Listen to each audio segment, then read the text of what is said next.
I'm a real estate broker in Los Angeles, California. Really rebooted my business 2.5 years ago, focused on probate as my only lead gen source. And I've really had tremendous success as a result of that. Within my company, I'm on track to be icon status, which is a standard of excellence in our company. Had a phenomenal year last year, my best ever actually. And I'm on track for a better year this year. And I do all that focused on probate real estate. I'm a little late today because I ran out to pick up not one, but 2 cashier's checks for court sales tomorrow. And I have one on Tuesday, and a customer just lined up a second one on Tuesday. So, we're selling houses as fast as I can get my hands on them. So it's been a phenomenal run and continues to be. And particularly, I think the power of building an expertise.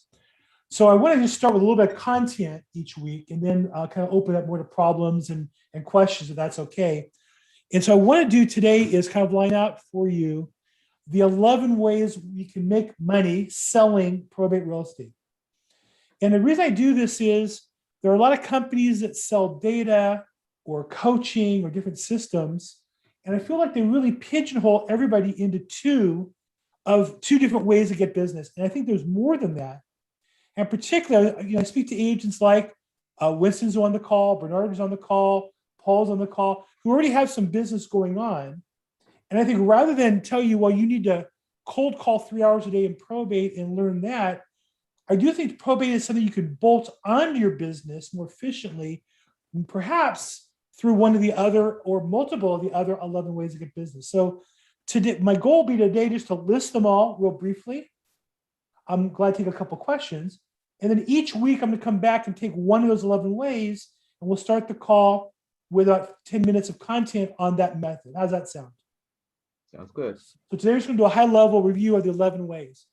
So the 11 different ways that a real estate professional, whether it be an investor, wholesaler, or a real estate broker, real estate salesperson, can make money. Number one is pre-probate.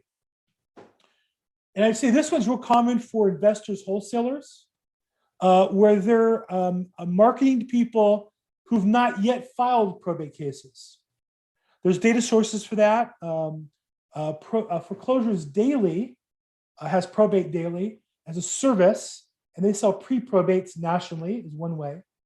And so there's a number of people who market to them via mail, targeted marketing, social media, and other methods to get people who've not yet filed probate to see if they're selling the house. Sometimes it's in a trust, they don't need probate. In some states, it's easier. And in other cases, they will marshal the customer through the probate process. Maybe pay for it. There's different ways to work that business. Yes, Winston. Question, Bill. I haven't used Foreclosure Daily for probate. I did for foreclosure, NOD, trustee sale info. But with their probate info, is it screened to only include estates or filings with real estate, or is it everybody?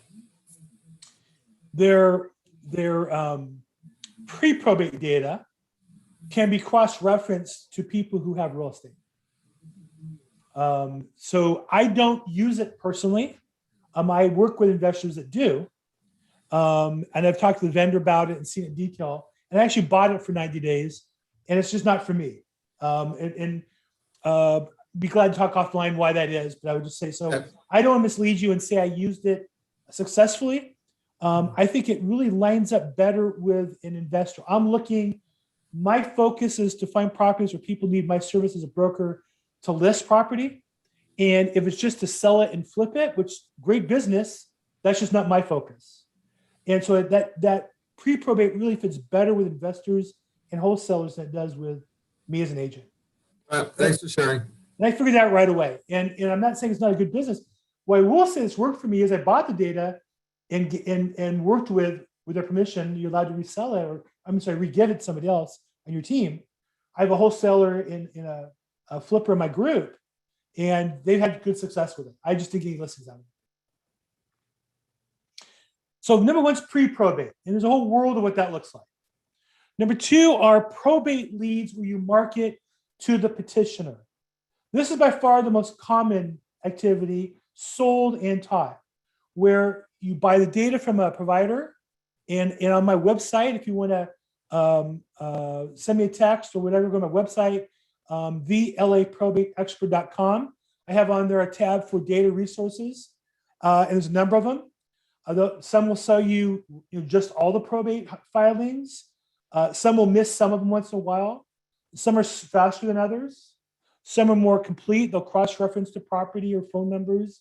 They'll scrub the DNC list. There's different providers that have different advantages. And I did a short video on the 7 major providers that I've worked with, but they're always changing. So I'd say try them. If you're a professional, you got to invest some money in this business. You might consider, a few months as an investment, check out your own. But the tactic they almost always present and push agents to, nothing wrong with it. I know I've done it. A lot of agents have done it successfully, is phone calling and or mailing. I guess theoretically you could door knock, social media, to the filings based on the petitioner, right? So that's one area. And if you go to alltheleads.com's weekly call, they'll talk about that a lot. PT, what is it called? CPress, Mike Torres's group, they really focus on marketing to the petitioner and or attorney. So that's number 2 of 11. Number 3 of 11 is probate filing leads to the attorney. Now, these kind of go hand in hand in some regards, in that the data sometimes is unclear. There's a petitioner, and then there's a field for attorney. Sometimes the attorney is the petitioner. Sometimes the attorney is there and there's a petitioner separate. Sometimes the petitioner who's not using attorney puts the phone number or email in the wrong spot. So it's natural to call both if you're going to call one or the other, in my mind. The problem is attorneys by their nature are very hard to cold call and are probably the least respectful and appreciative of cold calling of any industry. If you think about it, if you own a manufacturing company or a tool company or a restaurant, anything that sells to the outside world, selling catering, selling hotel rooms, you have a sales team that's cold calling all day long. And so when you get cold called, you might appreciate somebody who's good. Attorneys don't do that. They're not allowed to. And as a result, really disrespect you. So I found for me, it was not effective to cold call to attorneys. Now, I'm also in LA, California. Very unique market compared to other places. So I'm not saying that's true for everybody. I'm just saying that was my experience. And cold calling, for me, attorneys wasn't productive. But marketing them is great. Just cold calling, I think, and mailing to them, I have found not to be productive. That's only numbers 2 and 3 out of 11. Let's continue. Number 4, MLS full authority. Now, one of the reasons why I love this one is that one way to learn is by doing the actual sale. And if you get involved in the actual sale, you're going to meet the players. And so rather than try to convince people you're an expert, if you're selling the house, you're the expert. You'll figure it out. And so one of the things I recommend to people who want to get into business, if you're a buyer's agent or you're working with investors, is go into your MLS and sort out all the probates, but you want those that do not need court approval, otherwise known as full authority. Some MLSs have that distinction, some don't. Mine does in LA. I believe in CRMLS does. San Diego does not, as far as I can tell. You have to search the keywords. So they're all a little different.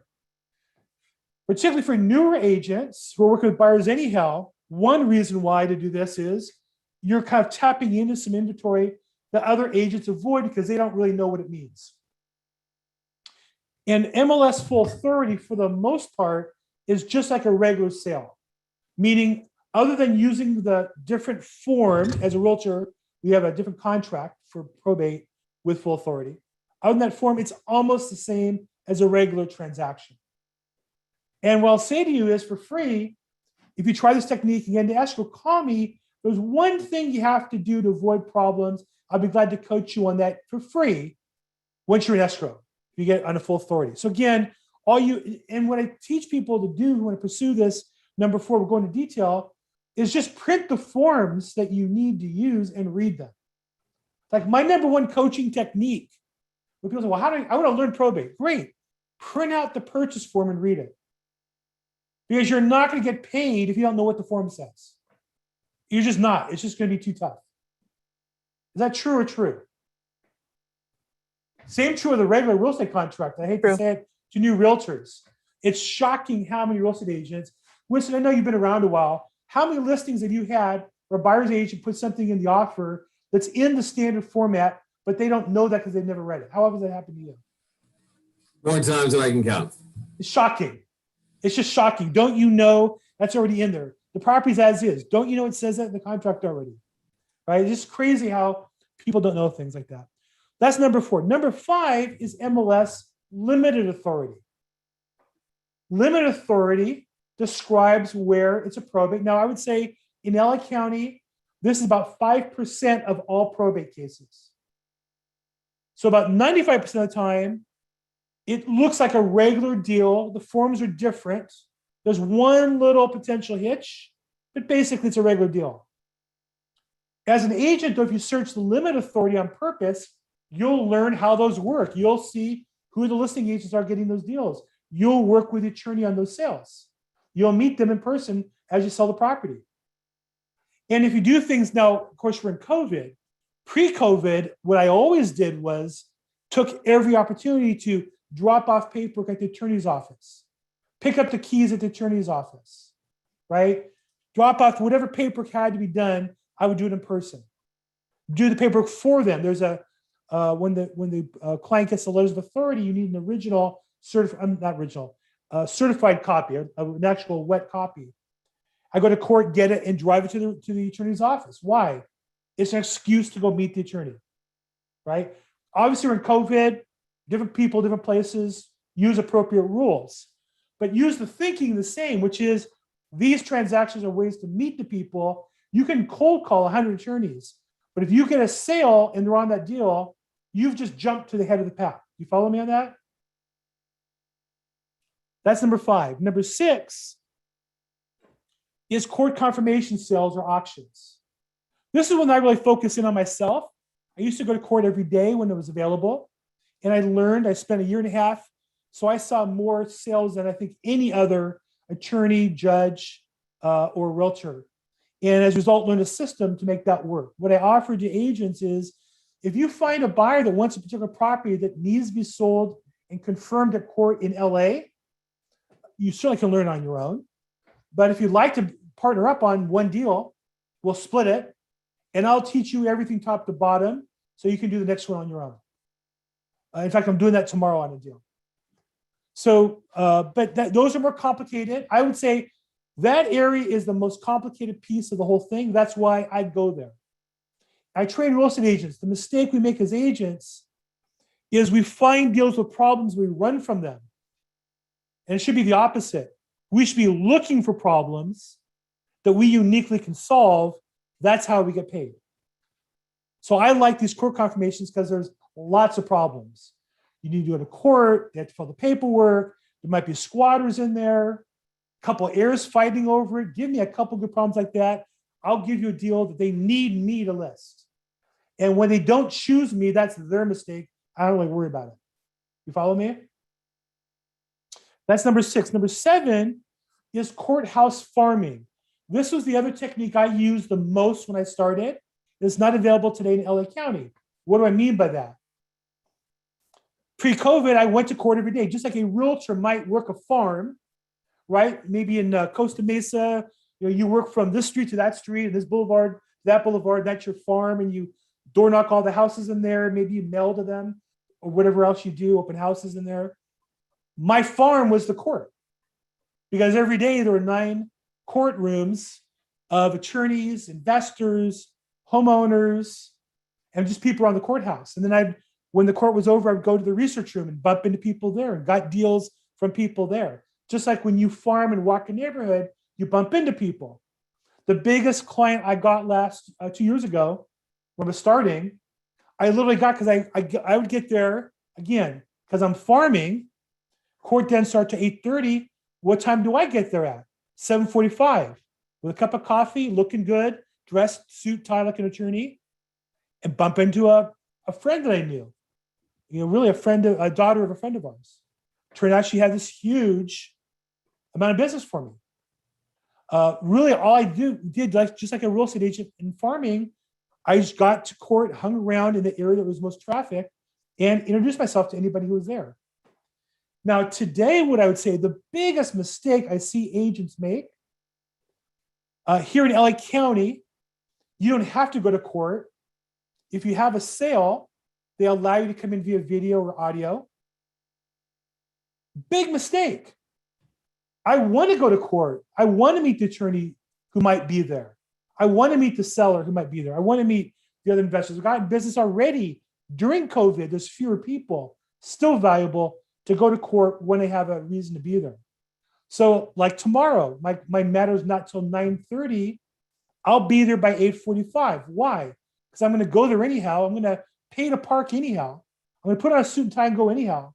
Why not spend 45 minutes ahead of time, make sure I'm on time, and meet people, right? That's number 7. Number 8, any questions so far? I haven't seen, the chat box I can turn on. Let's see, Paul, very nice. Gabriella, very nice. Okay, any questions? Yes, Winston. Can you tell us, Bill, which courts are more open than others? Like I know Orange County was closed for a while. They started a Zoom for a while. I've not called down to the clerk to see if they're open again or not. Do you know LA, Riverside, San Bernardino, San Diego, who's open, who's not? I can't say I know the answer. I've heard tidbits, but I would go on the county. You're in Orange County, I think, Winston. I would go on the Orange County website for the court, the Superior Court. And I know in LA, they have the current status on there, what they're doing, and I follow it. I actually joined the LA Bar as an affiliate member, not an attorney, but there's affiliate membership for non-attorneys. And I get emails, statuses from the court, from the judge. We're changing this, we're changing that. We're moving this judge here. And there are programs, you can meet the judges, which is great. So again, for me as an expert, I do all those things. I'm not saying you necessarily have to. I understand Orange County and San Diego are more open than LA. LA, you don't have to go at all. You could do it all on video. And it's funny that even when you're there, the judge will see, by law, you're allowed to be there. They can't say you can't show up. The judges can't change the law openly, but they'll encourage you not to come. They'll make it uncomfortable to go. So you have to be careful when you do go, how you conduct yourself, because you don't want to give the judge the chance to call you out individually and say, why are you here? You got to look like you belong, right? But to answer your question, I don't know specifically, but I believe Orange County and San Diego are more open than LA is. But I also know they're more video oriented in Orange County. So I can't really speak to what it's like to go there. I would just go. Again, I rebooted my business 2 years ago, almost exactly 2 years ago. And I just went, my coach at the time was Chad Corbett on alltheleads.com. And one of the things he recommended was just go to court one day. And I went and I learned so much. I said, I'll come back again. And I learned so much. I said, I'm just gonna come here every day till I, stop figuring out new stuff. And I continue to go every single workday. So I would say just go. And you'll learn things that aren't on the website. And that makes you valuable to the attorney. I'll give you one example. I'll say attorneys in the LA bar, there's like a chat room called a listserv, and they'll ask questions and answer questions among their colleagues. Very active, very robust. And I'll see questions like, well, how long out are they scheduling hearings when you file this kind of petition? Well, I track that. So I'll respond with the last 3 petitions filed were scheduled April 18th, 25th, and May 2nd. Well, nobody else knows that but me. And the attorney's like, well, how do you know that? That's the question I want them to ask, right? So I would urge you to go if you're interested in building a private business. Just go one day, see what you learn. And if you learn enough, go back a second day and then a third day. And I just got addicted to it. It just became very profitable for me.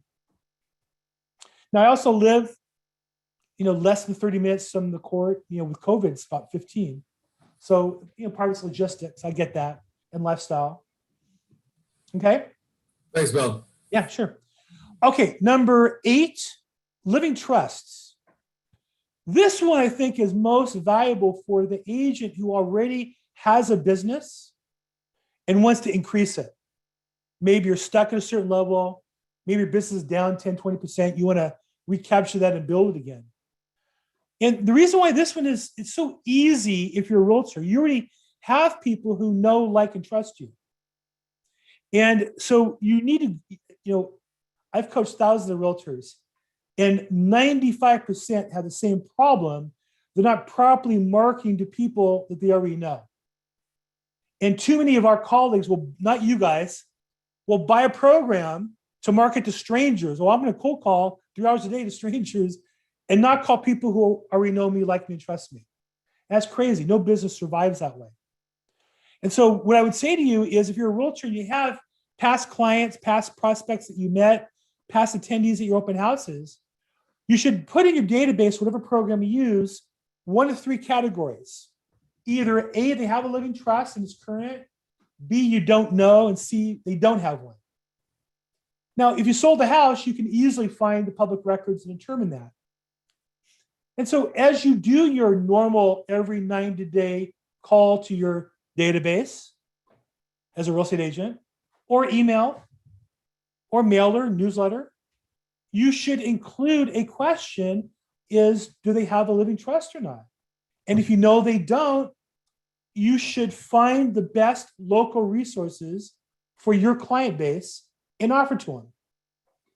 Now, I live here in LA. I have to tell you, it is heartbreaking to see the wasted generational wealth in Los Angeles, particularly in South LA. It is heartbreaking. There's not even words for it. And so much of it would be resolved if you could just get people to take a basic living trust that costs maybe $500, $400. It's not expensive versus probate fees of $20,000. If it goes to litigation, $40,000 or more. And so a service, you should call your clients and just ask the question. And I think you need to find a video appropriate for your client database. I can recommend a couple of attorneys that I work with, but that's me. You need to find ones that are like you, that you like their style, you like the way they do the marketing. And be able to refer your customer to that video that can explain the things that maybe you're not comfortable explaining, as well as offer them appropriate resources. And I suggest you have 3 levels. You have the basic level of the guy who just owns a house and or he's married and neither one were ever previously married. That's just a basic living trust. That's $500 or $600 online. I use easy-probate.com. You can use legalzoom.com. There's a million of them. Free, cheap, online. You just refer it. You don't charge anything for that. I know people do. I don't. I just want them to have it. And attorneys will poo-poo that. I'm going a little long on this one topic. Will poo-poo that. And I say 99% of people are better off with a bad living trust than none, based on my personal experience from a business point of view. Not legal, but from a business point of view. Okay, I went a little long on that one. That's a whole hour class. Living trusts, consumer referrals. You need to call your clients and find out if they have one and find the resources to help them with that. And again, that's another class we'll do some other time. Number 9, living trusts are attorney referrals.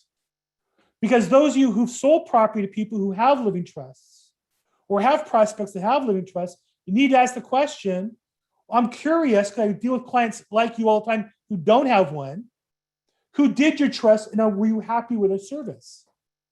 And if they say, attorney Bob or attorney Mary did a trust, and then I would say, would you be okay if I referred other clients to them? Oh my gosh, we love Bob. He's the greatest. Now you call attorney Bob and you don't ask for referrals. What are you doing? You call Bob and see if you can refer him living trust business, right? Give before you get. Right? You have anything you want in life if you help enough other people get what they want. I assure you, you start giving attorneys enough living trust business, they'll either find a way to help you with your business or you'll find somebody else. They know that, you know that. Don't worry about that. Be of service to your clients. You could change the world for certain families if you can get this one down. I'm telling you, I've been in court so many times to just see families killing each other, wasting money. It is just heartbreaking. That's number 9. I have a dream. I'm going to share with you guys my dream. I have a dream. I was talking to you about that we get let me back up. Recently, my wife got her COVID vaccines, and she got it at some huge church on Vermont, south of USC, about 90th Street in USC. Huge, humongous church. I mean, just ginormous parking lot. And they, of course, it was all for vaccines. So they had tents out and people out and stuff. But I thought, what if instead of vaccines in that community, we had attorneys, or we had legal law students, or we had doc preparers who inquired people's basic information. Next person inputs in the forms. Next person prints them out. Next person notarizes. Couldn't you do that like for $15 a piece or something? That's my dream. We do like 500 of those. We'll change South LA.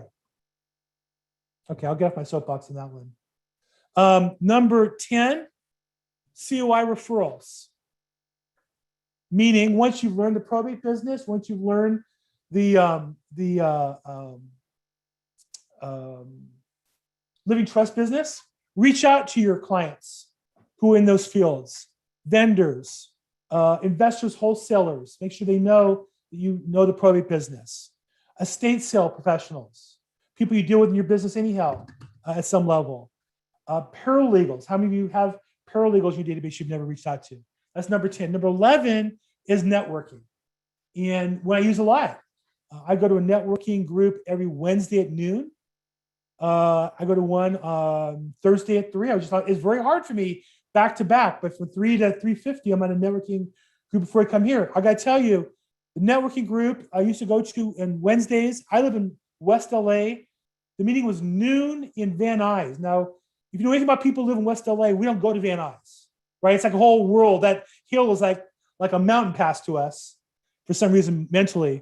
I went every Wednesday. I made, the first year I went there from August to December, I made $40,000 of closed commissions. And I made about $100,000 the next year from people I met at that meeting. But I went every week for an hour, and I was of service. I gave people help at real estate networking meetings. Obviously today, they're all online. I would urge all of you guys to get involved in real estate networking meetings and be of service. Give before you get. That's number 11. Now, would you agree each of those are different ways that if you really work them intensely, you can make a living at that? Yes or no? Right? They're all different. And I think the thing I want to say to you is, don't just pick one system because the company's selling the data tells you how that one is good. Find somebody that's like you. I'm a real estate broker. I got to be honest, I work these systems every day. This is one of my systems. I network with investors and wholesalers on this call who've referred me listings. Not complicated, but I also know the probate space deeply and can be of service to them. You could do the same thing. Copy what I do. There is nothing here I've done that's not copyable. Okay, that was the overview. I went a little longer. I planned on it. My goal then is next week to take each one of these over the next 11 weeks and go deeper on them. About 10, 15 minutes. Questions on the overview? Was that helpful, interesting, worthwhile? Bill, I thought it was helpful. Just to, I wanted to go back to, because like I've shared with you in the past, some of my best deals in terms of homes to remodel are the probate properties that people are not wanters. They truly just want out of the real estate. Sometimes they're moving out of state or they have other reasons to sell the real estate, but they're truly not wanters. But what I haven't done a really good job of is I really haven't found a lot of the pre-real estate. I haven't done a great job finding pre-probate that you described. And, there's a lot of data solutions out there now, like RealTrack and things like that, that, are actually selling those leads. Have you used that or are you just really ingrained in the systems you're using? So your question is about pre-probate data. Pre-probate data to get pre-probate leads to convert to closes. Correct. And yes, I actually bought, I think I said this in the beginning, the best source for that is Foreclosures Daily. That's their name, but they actually have 1 million types of data. One of them is they have pre-probate data. Okay. And I bought it. As you know, my business has been pretty robust this past year, and I'm not going to cold call for 3 hours a day. I don't need to, but I do give the data to investors and wholesalers I work with because they want to market it. Yeah. Now, what I do know from people who have used it successfully, probate data, you can get, Foreclosure Daily, you can get multiple types of data overlaid. So for example, you can get the pre-probates that are maybe delinquent on the mortgage and are delinquent on their taxes and or have a tax lien and or city lien, right? And the people who I know who do that successfully, they won't share with me their particular algorithm, but they've been testing it and tweaking it and built their own algorithm to figure out how to overlay several different things to find those people that have to sell a property. Right. Okay, cool. So yeah, Foreclosure Daily would be the source. And then I think if you're going to make that commitment, and you can play with it and tweak it and buy more things and more overlays with them and export that data down. Okay. I also think that the mistake agents make is not curing their own data. What do I mean by that? So I used to run a cold call program for realtors for free every weekday. And agents would come to me starting out, and I would give them for free, let's say a list of homeowners in a certain zip code, maybe 500, 1,000 to call. And the truth is, if you get a list off of almost any service, right off the bat, about a quarter are just bad numbers. That's just how it works. But obviously, if you're taking a pen, you're crossing out the bad numbers, or it's online and you're deleting the bad numbers, you're left with just the good numbers. And if you talk to the other three quarters, you determine, half of them are a waste of time. Now you're left with 37.5% that are not a waste of time. Right. And so what I try to tell people is it's not just the data, it's your process to target, it's your process to constantly find and hone in on and approve those ratios. Got a question here. Thanks, Bill. Sure, thank you. Bernard, thank you for your comment. Let's talk offline. I'll give you my contact info. And Mike asked, does EXP have a commercial division? Yes. Be glad to talk about that. We launched a whole commercial thing, and if you're interested in that, I'd love to talk about that. I don't want this to be a recruiting call. I'm sensitive to that. I have an active team, and if you're interested in working with me, I'm flattered and honored to talk to you about it. I'm just not going to have a commercial, on the call about that. So, any other questions on probate or trust real estate, or what I covered? I know I spoke quickly. It was my goal to make this first an overview so that we can come back and go in detail next week. But if you have any particular questions, there's a good time for it. Hey, Bill, I have a question. Sure, Andrea. You mentioned, you mentioned the full authority versus, I forget the other term. Limited Right? authority. Limited. Yeah, limited. Thank you. So as an agent, I can go into the MLS and you said, I'm searching for this documentation. However, if it's in the MLS, then that would mean there's already a listing agent, correct? There's already an agent. Yeah. So there when I too, said okay. that, I was referring to one of the other 11 areas to focus on, which is as a buyer's agent, finding properties maybe that other people have missed. Okay. And if you're going to pick properties, why not pick probate? Got it. And why might you do that? So it's an hour-long class, but I'll just share with you. One reason is you kind of want to recheck where the other people might have skimmed over quickly. Many realtors see the word probate and they just go on to the next listing. So there might be a hidden gem there. Not all of them are hidden gems, but there might be a hidden gem there. Second, we all struggle with how do you get a buyer to work with you? One way is if you're an expert in probate and you're looking at the inventory and you learn how to read that inventory better than somebody else, you've now added to the inventory mix that other agents don't have. So what I recommend is you review all of them in your market area, set an alert for all the new ones that come on, and really learn how to read them in detail. But this is more of but here's the thing, most probates are fix and flips.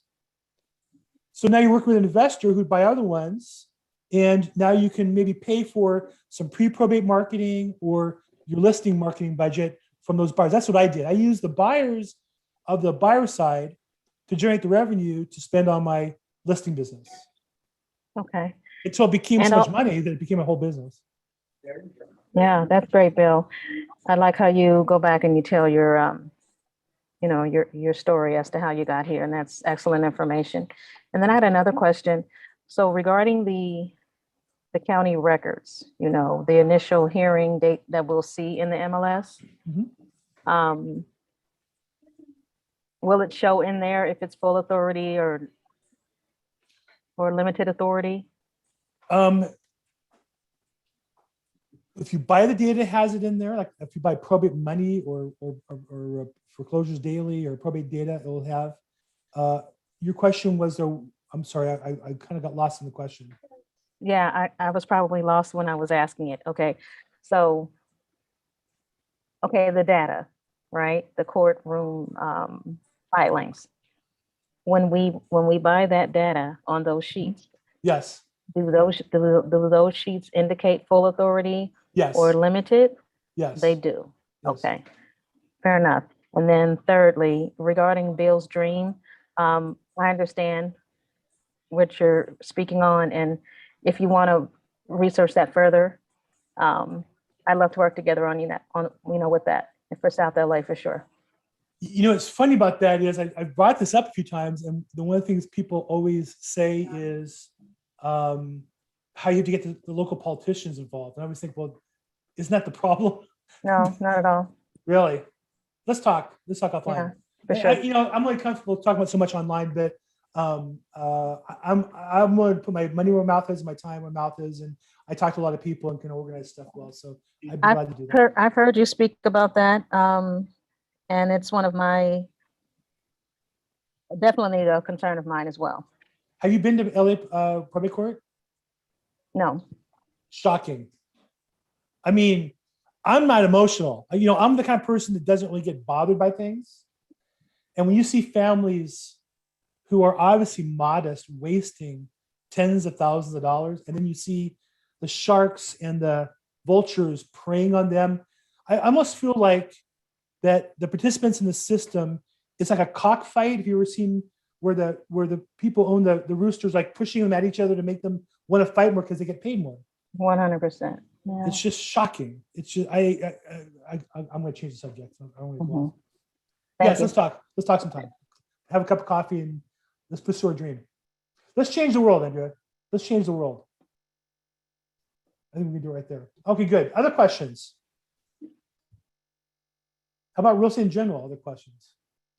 Bill, I just had one more question, if I can, about finding a good estate planning attorney referral.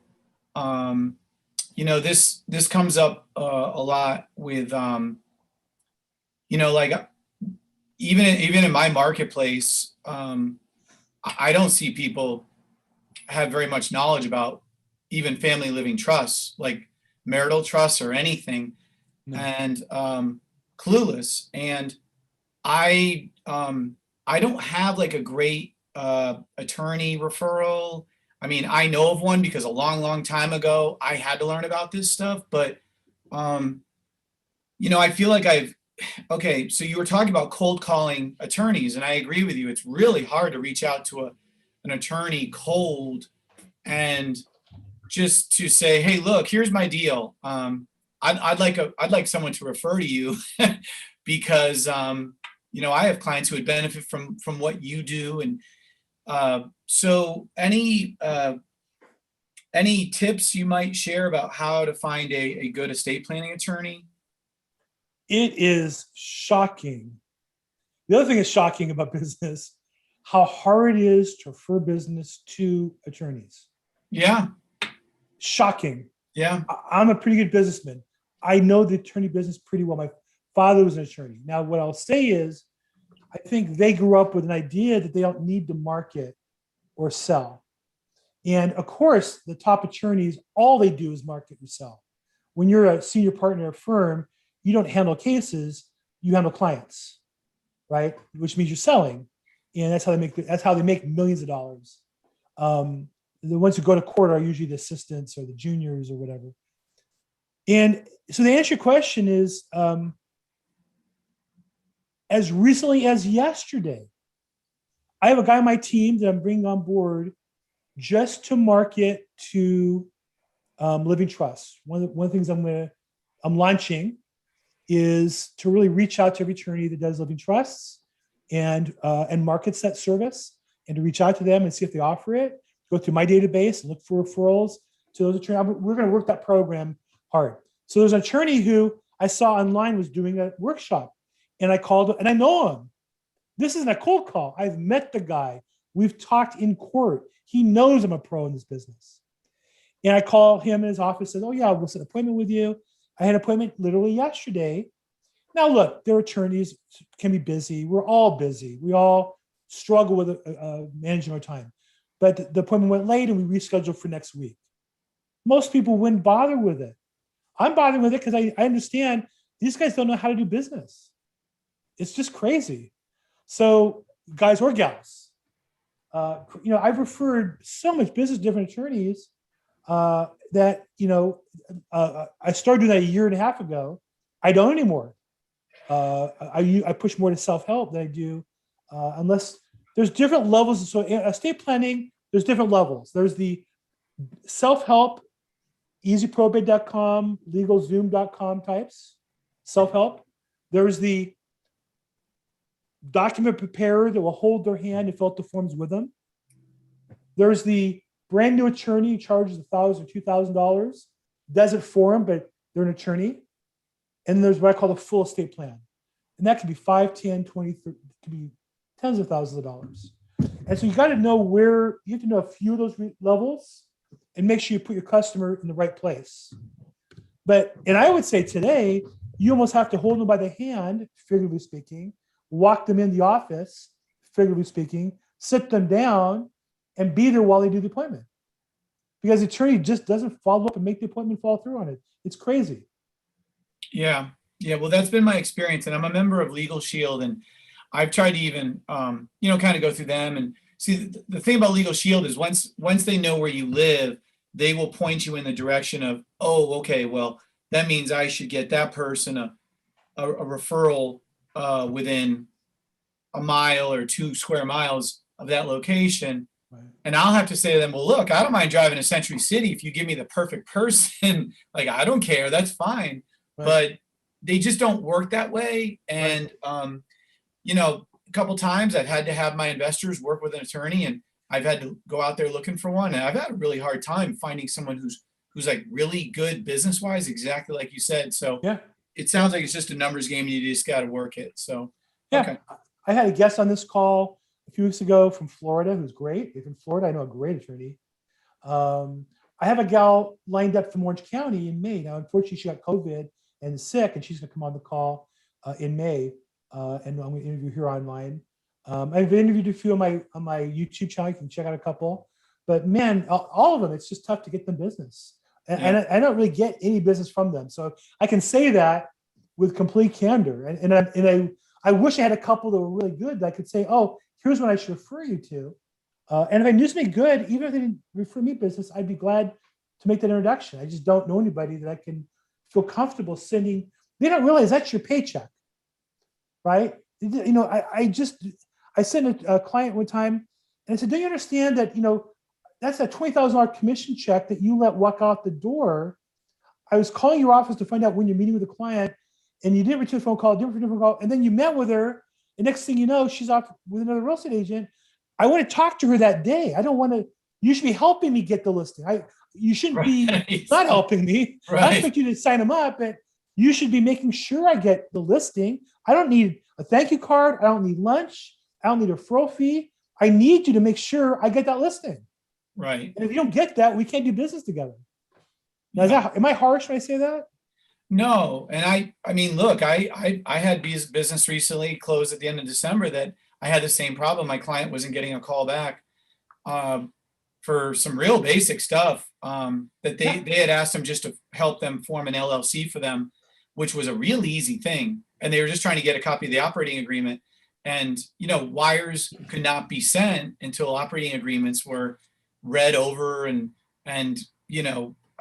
agreed to, and just really little things. And I was absolutely handling all of the management of that process. And I felt like, wow, am I the only one doing all of this like legal legwork? But it Yes. was. And Yes, you are. yeah. I So- met a lady once at the courthouse who, it was obvious to me she was heavily into drugs. Just a complete meth head. It was obvious to me. Desperate. But she was an heir of a house that's worth about $600,000. She was entitled to half of it, at least $300,000.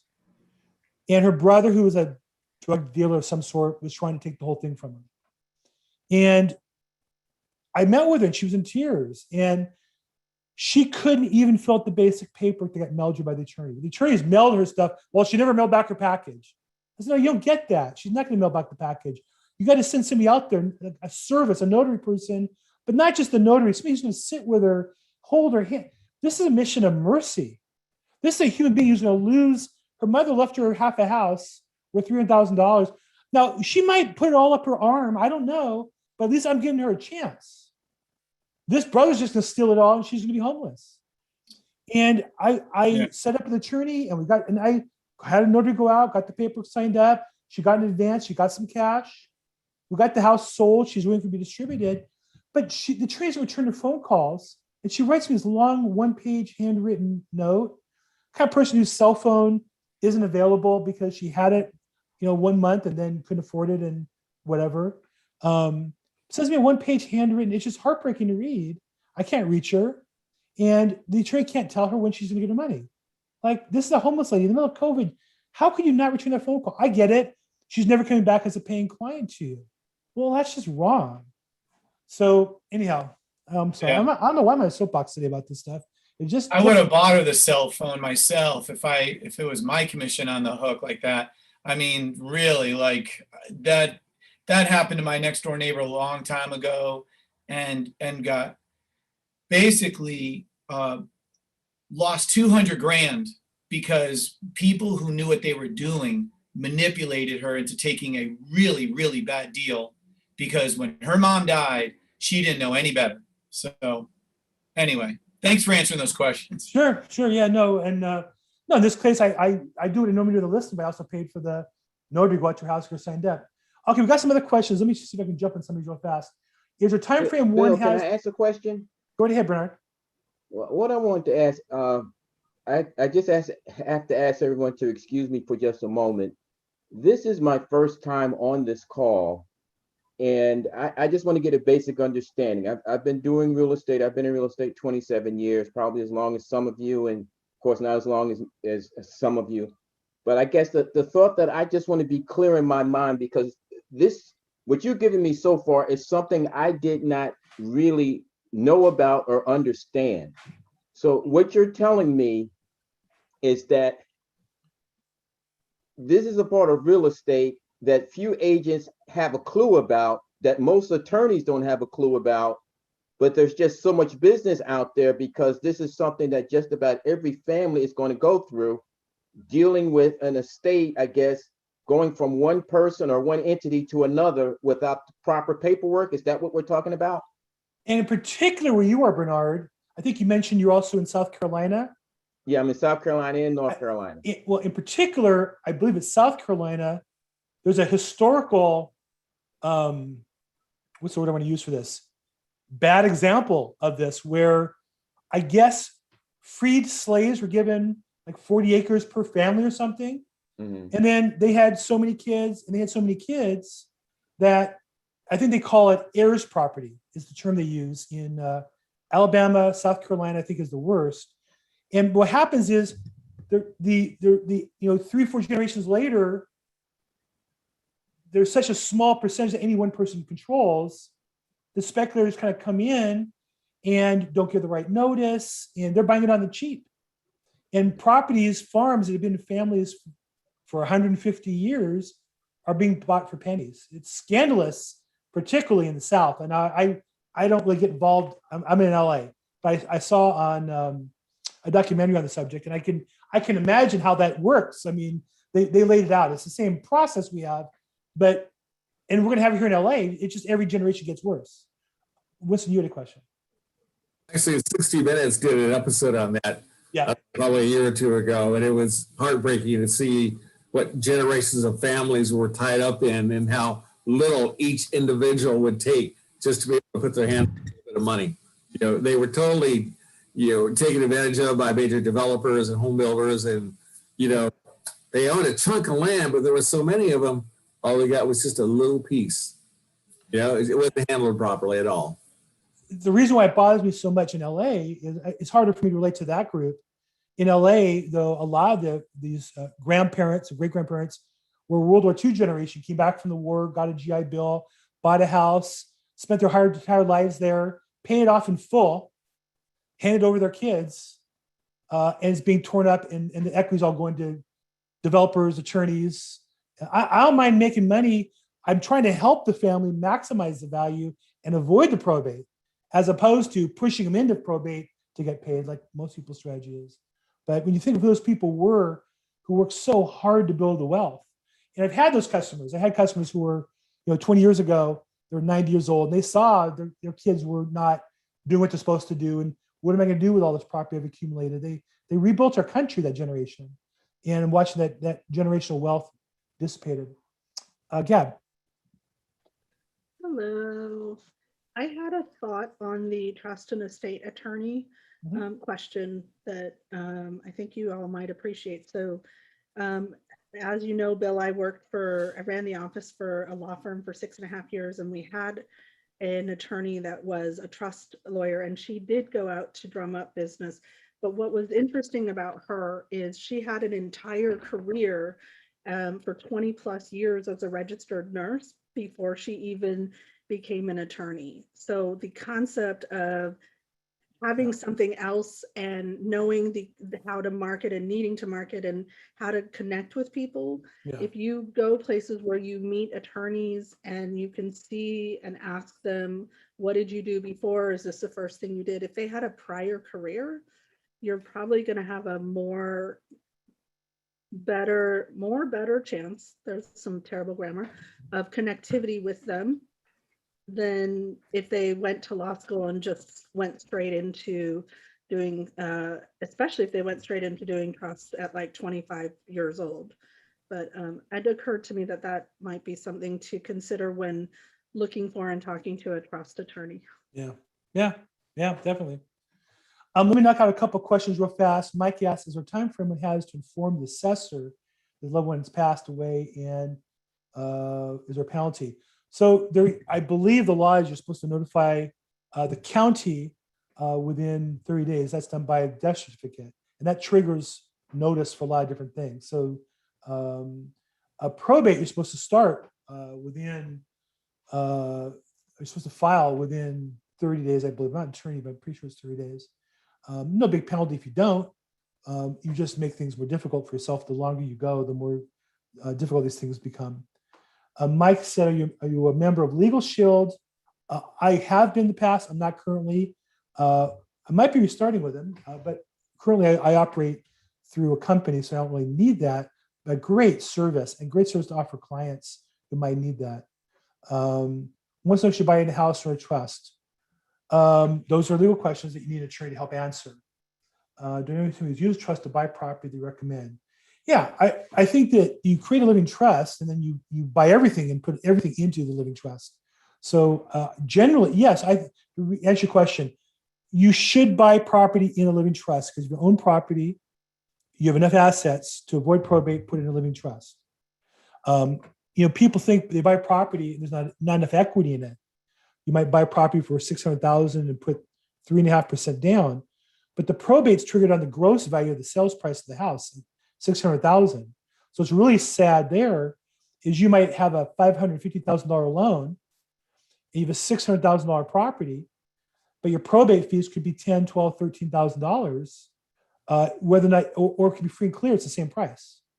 So definitely you want to, I think anybody who buys property in California worth more than the statutory limit, things like 167, anything more than that should definitely be in a trust. And anybody who uses a trust to buy property, recommend, I have a lot of clients who bought property in trusts. You can get a trust online at easy-probate.com is a great source, easy-probate.com. LegalZoom is another option. Legal Shield is another option. But there are plenty of low cost, and they get lower cost every day. Just like everything else online, it gets cheaper and easier and cheaper and easier. It keeps going down in price. So definitely some great online options for that. Okay, I think I answered all the questions. Let me just wrap up. We do this call every Thursday at 4. Thanks for being on today. Tuesday at 3, I do real estate investing zoom.com. Love to have you Tuesday at 3 p.m.